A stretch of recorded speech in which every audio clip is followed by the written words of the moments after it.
ಏನಂತ ಕೆಲಸ ಲೇಟಾಗಿ ಬರುವಂಥದ್ದು? ಇದೇನು ಮೇಡಮ್ ಹೀಗೆ ಕೇಳ್ತಾ ಇದ್ದೀರಾ? ಹೊರಗಡೆ ದುಡಿಯೋ ಗಂಡಸ್ಗೆ ನೂರಾರು ಕೆಲಸಗಳಿರುತ್ತೆ, ಅದೆಲ್ಲ ನಿಮ್ಗೆ ಹೇಗೆ ಹೇಳಿ ನಾನು? ಹೌದು, ನೂರಾರು ಕೆಲಸ ಇರುತ್ತೆ. ಮುಂಚೆನಾದರೂ ಲೇಟಾಗಿ ಬಂದರೆ ಯಾಕೆ ಅಂತ ಕಾರಣ ಹೇಳ್ತಾ ಇದ್ದೆ, ಈಗ ಅದು ಹೇಳಲ್ಲ ಅಲ್ವಾ? ಆಯಿತು ಬಿಡಿ ಮೇಡಮ್, ನಿಮಗೆ ಈ ಕೆಲಸಗಳೆಲ್ಲ ನಿಮ್ಗೆ ಅರ್ಥನೂ ಆಗಲ್ಲ ಮೇಡಮ್ ಹೇಳಿದ್ರೆ.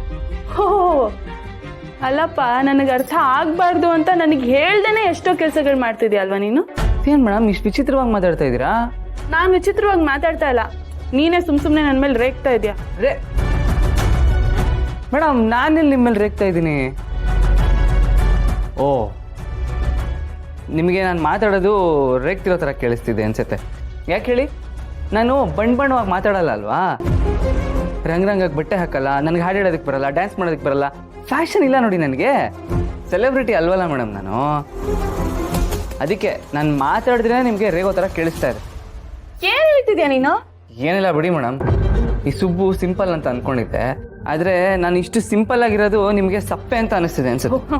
ಸಾಕ್ ಬಿಡಪ್ಪ, ಈಗ ಸಿಂಪಲ್ಲು ಅಂತ ಓಡಾಡ್ತಾ ಇರ್ತಾರಲ್ಲ ಅವರೇ ಎಲ್ರಿಗೂ ನಾವು ಹತ್ರ ಆಗೋದು ಹೇಗೆ ಅಂತ ಯೋಚನೆ ಮಾಡ್ತಾ ಇರ್ತಾರೆ. ನೀನು ತುಂಬಾ ಬದಲಾಗಿದೆಯಾ ಬಿಡು ಸುಬ್ಬು.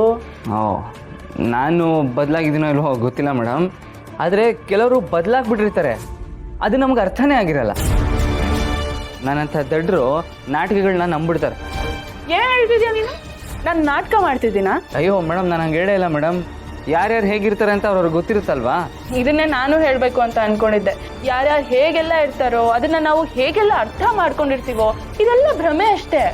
ಸರಿ ಬಿಡಿ ಮೇಡಮ್, ನಿಮ್ಮ ಹತ್ರ ವಾದ ಮಾಡಿ ಪ್ರಯೋಜನ ಇಲ್ಲ, ನಾನು ಹೋಗಿ ಮಲ್ಕೋತೀನಿ. ಹೌದು, ನೀನೀಗ ಮಲ್ಕೊಳ್ಳೇಬೇಕು, ಮಲ್ಕೋ. ನನ್ನ ನಿದ್ದೆ ಹಾಳು ಮಾಡಿ ನೀನು ನೆಮ್ಮದಿಯಾಗಿ ಮಲ್ಕೋತೀಯ ಅಲ್ವಾ?